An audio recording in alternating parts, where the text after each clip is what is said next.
பாஜகவோட கூட்டணியே சேர மாட்டேன் நானு அப்படின்னு பகிரங்கமா அறிவிச்ச எடப்பாடி பழனிசாமி இப்பொழுது வந்து பாஜகவோட கை கோர்த்திருக்கிறாரு.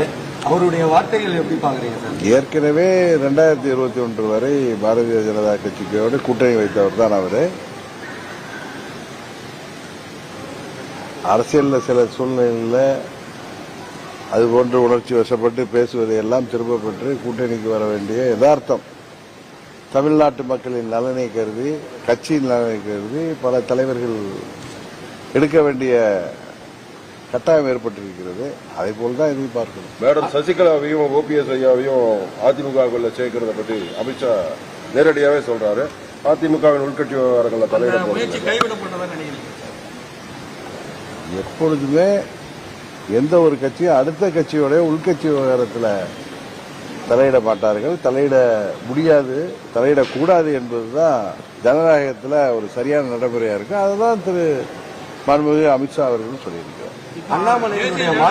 இல்ல, திரு பன்னீர்செல்வம் அவர்கள் ஏற்கனவே 24 தேர்தலில், பாராளுமன்ற தேர்தலில் மோடி அவர்கள் வெற்றி பெற வேண்டும், மோடி அவர்கள் மீண்டும் பிரதமராவது அவசியம் என்பதற்காக அந்த கூட்டணியில் இருப்பவர்.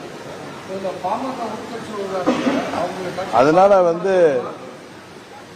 திரு அமித்ஷா அவர்கள் பன்னீர்செல்வம் அவர்களை கைவிட்டு விட்டார் என்று அதாவது பொருள்பட நினைத்தார். அது நயினார் நாகேந்திரன் அவர்கள் கிளியரா அதுக்கு பதில் சொல்லியிருக்கார். தமிழ்நாடு பாரதிய ஜனதா கட்சியின் தலைவர் நண்பர் நயினார் நாகேந்திரன் உங்க கேள்விகளுக்கு எல்லாம் பதில் சொல்லிட்டாரு. எல்லாம் தேர்தல் நேரத்தில் இதெல்லாம் கேட்க வேண்டிய கேள்வி எல்லாம் இந்த நேரத்தில் கேட்கறீங்க. அண்ணாமலையினுடைய மாற்றமோ நயினார் நாகேந்திரனுடைய புதிய நியமனமோ தமிழக பாஜக அரசியல் வட்டாரத்தில் நீங்க கூட்டணியில் இருக்கிறதுனால எந்த அளவுக்கு அது வெற்றி அடைகின்ற மாதிரி? இல்ல அதாவது பொதுவாக கடந்த 3 ஆண்டுகளில நண்பர் அண்ணாமலை அவர்களின் செயல்பாடு மிகவும் சிறப்பாக இருந்தது. திமுகவிற்கு சிம்ம சொப்பனமாக விளங்கினார். புதிய தலைவராக தேர்ந்தெடுக்கப்பட்டிருக்கிற நண்பர் நயினார் நாகேந்திரன் அவர்களே சொல்லியிருக்கிறார்கள். திரு அண்ணாமலை அவர்களையும் பாரதிய ஜனதா கட்சியையும் இருந்து யாராலும் உரம் கட்ட முடியாது. அவருடைய செயல்பாடு சிறப்பானது. அவர் எங்களது சொத்து என்று சொல்லியிருக்கார். அதிலே உங்களுக்கு பதில் இருக்கிறது.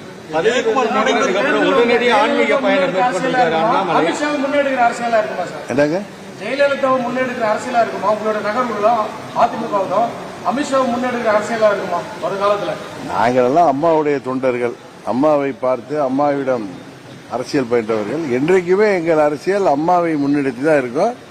அம்மாவின் லட்சியங்களையும் கொள்கைகளையும் தொடர்ந்து அடுத்த நூற்றாண்டுக்கு கொண்டு செல்கின்ற கருவியாக அம்மா மக்கள் முன்னேற்ற கழகம் செயல்பட்டு வருகிறது.